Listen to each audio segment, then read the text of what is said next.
അരവിന്ദ് കെജ്രിവാൾ ഇന്ന് പഞ്ചാബ് മുഖ്യമന്ത്രി ഭഗവത് മാനുമായി കൂടിക്കാഴ്ച നടത്തുമെന്ന റിപ്പോർട്ട് 30 MLA-മാർ പാർട്ടി വിടാൻ നിൽക്കുന്ന സാഹചര്യത്തിലാണ് കൂടിക്കാഴ്ചയെന്ന് അറിയുന്നു. ഡൽഹിയിൽ കനത്ത തോൽവിക്ക് പിന്നാലെയാണ് പഞ്ചാബിൽ AAP-യിലെ പ്രതിസന്ധി ശക്തമായത്. ഗൗതം, ഈ MLA-മാർ ഇങ്ങനെ കൂട്ടത്തോടെ നേരത്തെ ഡൽഹി ഇലക്ഷൻ്റെ സമയത്ത് തന്നെ അങ്ങനെ MLA-മാർ പാർട്ടി വിടുന്നത് തുടങ്ങിയിരുന്നു. ഇപ്പോൾ 30 MLA-മാർ കൂട്ടത്തോടെ പാർട്ടി വിട്ടു പോകാൻ പഞ്ചാബിൽ ശ്രമിക്കുമ്പോൾ അത് AAP-യുടെ നിലനിൽപ്പ് തന്നെ ഈ ഡൽഹി ഇലക്ഷന് ശേഷം ചർച്ചയായപ്പെട്ടതാണ്. അപ്പോൾ ഇന്നിപ്പോൾ ഈ ഇത്തരത്തിലുള്ള ചില പ്രധാനപ്പെട്ട കൂടിക്കാഴ്ചകളൊക്കെ നടക്കുമ്പോൾ അത് വളരെ പ്രാധാന്യമാണ് AAP-യെ സംബന്ധിച്ചിടത്തോളം.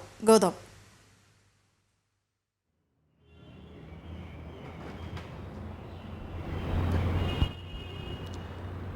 വീണ അത് തന്നെയാണ്. അതായത് ഈ ഡൽഹി നിയമസഭാ തെരഞ്ഞെടുപ്പിലെ കനത്ത പരാജയം ഇപ്പോൾ ആം ആദ്മി പാർട്ടിക്ക് പഞ്ചാബിലും വലിയ തലവേദനയെ സൃഷ്ടിക്കുന്നുണ്ട്.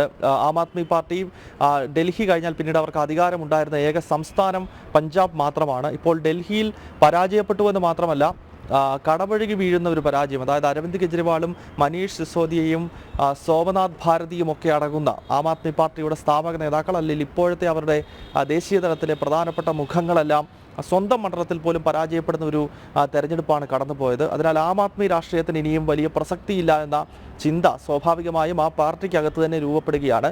അതിൻ്റെ അലയൊലികളാണ് ഡൽഹിയോട് ചേർന്ന് കിടക്കുന്ന പഞ്ചാബിൽ നമ്മൾ കണ്ടുവരുന്നത്. പഞ്ചാബിൽ ഇപ്പോൾ തന്നെ പ്രശ്നം തുടങ്ങിക്കഴിഞ്ഞിരിക്കുന്നു. നേരത്തെ തന്നെ അവിടെ മുഖ്യമന്ത്രി ഭഗവത് മാനെതിരെ ആം ആദ്മി പാർട്ടിക്കകത്തൊരു പടയൊരുക്കം നടക്കുന്നുണ്ടായിരുന്നു. പക്ഷേ അത് കൂടുതൽ മറനീക്കി പുറത്തു വരുന്ന ഒരു കാഴ്ച ഇപ്പോൾ കാണുന്നുണ്ട്. ഏതാണ്ട് 30-ലധികം ആം ആദ്മി പാർട്ടിയുടെ MLA-മാർ കോൺഗ്രസുമായി ചർച്ച നടത്തുന്നു എന്നത് സംബന്ധിച്ചുള്ള റിപ്പോർട്ടുകളാണ് പുറത്തു വരുന്നത്. ഈ പശ്ചാത്തലത്തിലാണ് ഇന്നിപ്പോൾ പഞ്ചാബ് മുഖ്യമന്ത്രി ഭഗവത് മാനുമായിട്ട് അരവിന്ദ് കെജ്രിവാൾ ചർച്ച നടത്തുന്നത്. ഒപ്പം ഈ ഇടഞ്ഞു നിൽക്കുന്ന MLA-മാരെയും അരവിന്ദ് കെജ്രിവാൾ കാണും എന്നത് സംബന്ധിച്ചുള്ള ചില റിപ്പോർട്ടുകളുണ്ട്.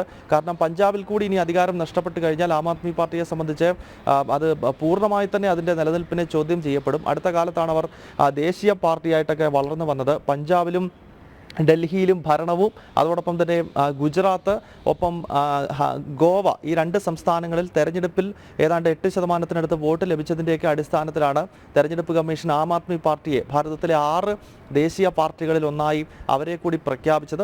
പക്ഷേ ആ ദേശീയ പാർട്ടി സ്ഥാനം പോലും പോകുന്ന രീതിയിലേക്ക് പഞ്ചാബിലെ സാഹചര്യങ്ങൾ ഇപ്പോൾ എത്തുകയാണ്. ഈ പശ്ചാത്തലത്തിലാണ് ഇന്നിപ്പോൾ അരവിന്ദ് കെജ്രിവാൾ ചർച്ചയ്ക്കായി ഭഗവത് മാനെ വിളിച്ചിരിക്കുന്നത്. കോൺഗ്രസും അവിടെ ചില നീക്കങ്ങൾ നടത്തുന്നുണ്ട്. ഈ ആം ആദ്മി MLA-മാരെ തങ്ങളുടെ പാളയത്തിലേക്ക് കൊണ്ടുവന്ന് അവിടെ സർക്കാരിനെ താഴെ ഇറക്കാനുള്ള ശ്രമം കോൺഗ്രസ് നടത്തുന്നുണ്ട്. 2027 പഞ്ചാബിൽ ഇനിയും നിയമസഭാ തെരഞ്ഞെടുപ്പ് നടക്കാൻ പോകുന്നത്. അതിനാൽ ഏതാണ്ട് 2.25 വർഷം ഇനിയും ശേഷിക്കുന്നുണ്ട്. പക്ഷേ അതിന് മുൻപ് തന്നെ ഒരു അട്ടിമറിക്ക് മുഖ്യ പ്രതിപക്ഷമായ കോൺഗ്രസ് ശ്രമിക്കുന്നു. 117 അംഗ പഞ്ചാബ് നിയമസഭയിൽ 93 MLA-മാരാണ് ആം ആദ്മി പാർട്ടിക്ക് ഉള്ളത്. 16 MLA-മാർ മാത്രമേ കോൺഗ്രസിനുള്ളൂ. പക്ഷേ 3/2 MLA-മാർ, അതായത് ഭൂരിപക്ഷം MLA-മാരും ഒരു പാർട്ടിയിൽ നിന്നും മറ്റൊരു പാർട്ടിയിലേക്ക് വന്നു കഴിഞ്ഞാൽ സ്വാഭാവികമായും കൂറുമാറ്റ നിരോധന നിയമം പോലും അവിടെ ബാധകമാകത്തില്ല.